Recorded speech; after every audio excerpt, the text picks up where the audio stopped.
Assalamualaikum warahmatullahi wabarakatuh. Shalom, saya Gemelani Pilomanggau, NIM G301222042 dari kelompok 1.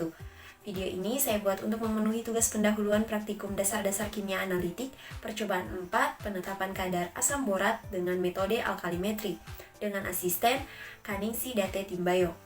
Adapun tujuan percobaan yaitu untuk menetapkan kadar asam borat dengan metode alkalimetri.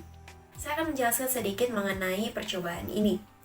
Asam borat merupakan senyawa kimia dalam bentuk padatan putih yang mengandung unsur hidrogen, oksigen, dan boron, sehingga rumus molekulnya H3BO3. Asam borat merupakan asam lemah yang terbentuk ketika boron trioksida bereaksi dengan air. Asam borat ini digunakan dalam berbagai aplikasi, misalnya sebagai bahan pengawet makanan, pembuatan kaca maupun keramik, dan juga sebagai bahan kimia pembersih. Kadar asam borat dapat ditentukan atau ditetapkan melalui metode alkalimetri. Metode alkalimetri merupakan teknik analisis kimia menggunakan larutan standar basa untuk menentukan konsentrasi dari larutan senyawa asam. Adapun prinsip percobaannya di mana asam borat akan bereaksi dengan NaOH hingga terjadi perubahan warna dari yang tidak berwarna menjadi merah muda menggunakan indikator PP. Prosedur kerja pada percobaan ini, yang pertama ditimbang 0,1 gram asam borat lalu dilarutkan dengan aquades dan dimasukkan ke dalam labu ukur 100 ml. Kemudian ditambahkan lagi aquades hingga tanda batas dan dihomogenkan.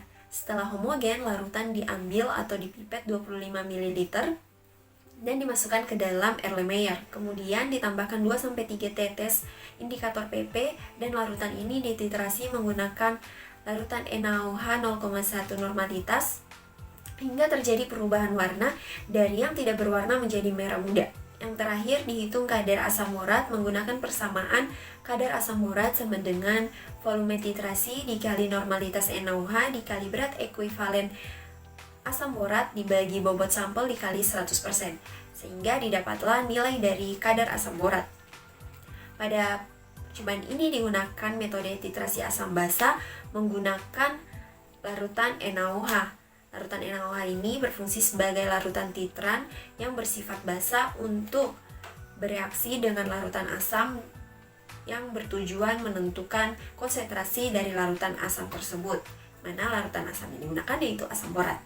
Kemudian digunakan indikator PP yang berfungsi sebagai zat pemberi perubahan warna ketika titik ekuivalennya tercapai, atau indikator PP ini berfungsi untuk mengetahui titik akhir dari titrasi dengan terjadinya perubahan warna. Baik, mungkin ini saja yang dapat saya sampaikan, kurang dan lebihnya saya mohon maaf.